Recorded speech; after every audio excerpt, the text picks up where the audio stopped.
बू आह की जिंदगी एक ही पल में बदल गई। एक शिकार से वह अचानक अपार शक्ति का मालिक बन गया। उसकी इंद्रियां तेज हो गईं, उसका शरीर बदल गया और उसके भीतर पावर उमड़ पड़ी जो कभी दशकों में हासिल होता वह अब कुछ ही पलों में पूरा हो गया। उसके लिए यह किसी दिव्य आशीर्वाद से कम नहीं था, एक चमत्कार, महत्वाकांक्षा से भरा हुआ। वह तुरंत अपने दुश्मनों की ओर लौट पड़ा, बदला और प्रभुत्व के सपनों के साथ। उसे यह नहीं पता था कि लुओ फेंग के लिए वह सिर्फ एक गुजरता हुआ पल था, क्योंकि लुओ फेंग तो पहले ही आगे बढ़ चुका था। उसके सामने था फ्यूरियस फ्लेम माउंटेन, वही जगह जहां गोल्डन टोड ने प्रतिक्रिया दी थी।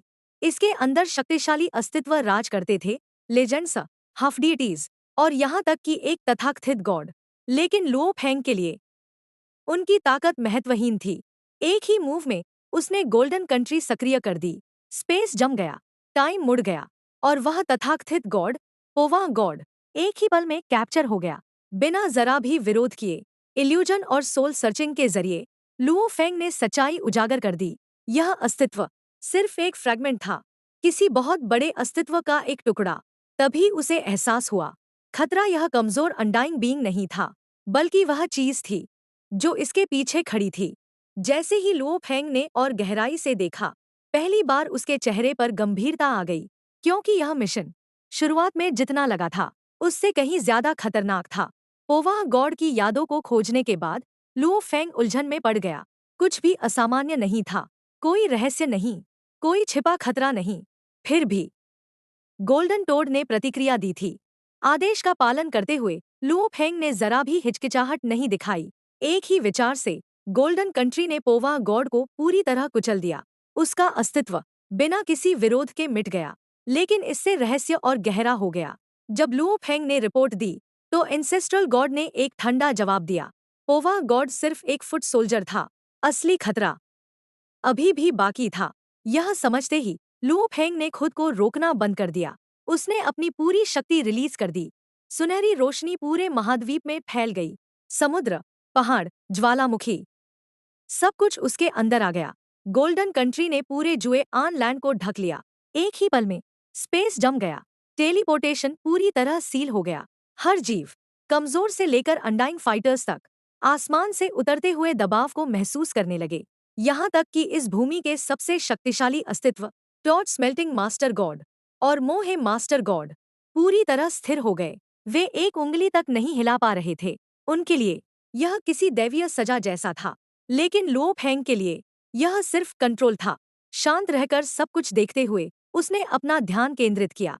और तभी गोल्डन टोड फिर से प्रतिक्रिया करने लगा। लेकिन इस बार मोहे पर नहीं, बल्कि टॉर्च स्मेल्टिंग मास्टर गॉड पर। लुओ फेंग की नजरें तेज हो गई। इतनी खोज के बाद असली लक्ष्य आखिरकार सामने आ गया था। ज्वालामुखी के ऊपर सुनहरी रोशनी में खड़े होकर लुओ फेंग ने धीमे स्वर में कहा, तो तुम ही स्रोत हो। लुओ फेंग अब पूरी निर्दयता के साथ आगे बढ़ा। कुछ ही पलों में उसने पूरे महाद्वीप में फैले सैकड़ों अनडाइंग बींग्स को स्कैन किया और 12 और लक्ष्य खोज निकाले। बिना एक पल गवाए उसने सभी को सील कर दिया।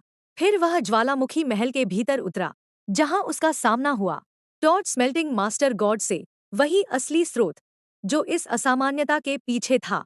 पहली नजर में कुछ भी गलत नहीं लगा। पूछताछ के दौरान भी वह बस एक साधारण यूनिवर्स नाइट जैसा ही दिखा, जो कमजोर जीवों पर शासन कर रहा था। लेकिन लुओ फेंग बाहरी रूप पर भरोसा नहीं करता था, इसलिए उसने और गहराई में जाना शुरू किया। कई अनडाइंग बींग्स की यादों की तुलना करने पर आखिरकार एक पैटर्न सामने आया। वे सभी टॉर्च स्मेल्टिंग के सोल सर्वेंट्स थे। यही था असली सुराग, उनकी शक्ति नहीं, उनके कार्य नहीं, बल्कि उनका कनेक्शन। एक एक करके लुओ फेंग ने सभी को इकट्ठा किया, कुल 14 लक्ष्य। और तब सच्चाई सामने आई। यह व्यक्तियों का मामला नहीं था, यह एक छिपा हुआ नेटवर्क था। और उस नेटवर्क के केंद्र में एक और भी खतरनाक अस्तित्व था, युआन आओ मास्टर। बिना हिचकिचाहट लुओ फेंग ने सबको खत्म कर दिया, हर एक लक्ष्य पूरी तरह नष्ट। लेकिन कुछ गलत लगा।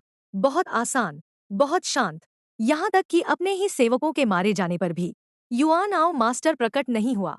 वह खामोशी किसी भी युद्ध से ज्यादा डरावनी थी, क्योंकि दूर कहीं एक रहस्यमय गॉड कंट्री के भीतर युआन आओ मास्टर पहले ही सब कुछ महसूस कर चुका था। और गुस्से के बजाय वह मुस्कुरा रहा था। सब कुछ उसकी योजना के अनुसार हो रहा था।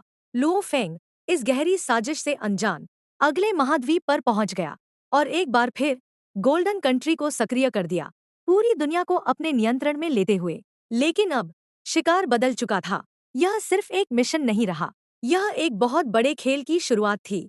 विशाल टॉवरिंग कॉन्टिनेंट पर लुओ फेंग ने अपनी पूरी अथॉरिटी छोड़ दी। सुनहरी रोशनी पूरे भूभाग में फैल गई और उसके नीचे आने वाली हर चीज को बांध लिया। अनडाइंग फाइटर्स, मास्टर गॉड्स, सब के सब जड़ हो गए। कोई जरा सा भी विरोध नहीं कर सका। इस भूमि के निवासियों के लिए यह किसी दैवीय न्याय जैसा था। डर से कांपते हुए वे एक ही नाम पुकार रहे थे, युआन आओ सुप्रीम गॉड। लेकिन वे गलत थे।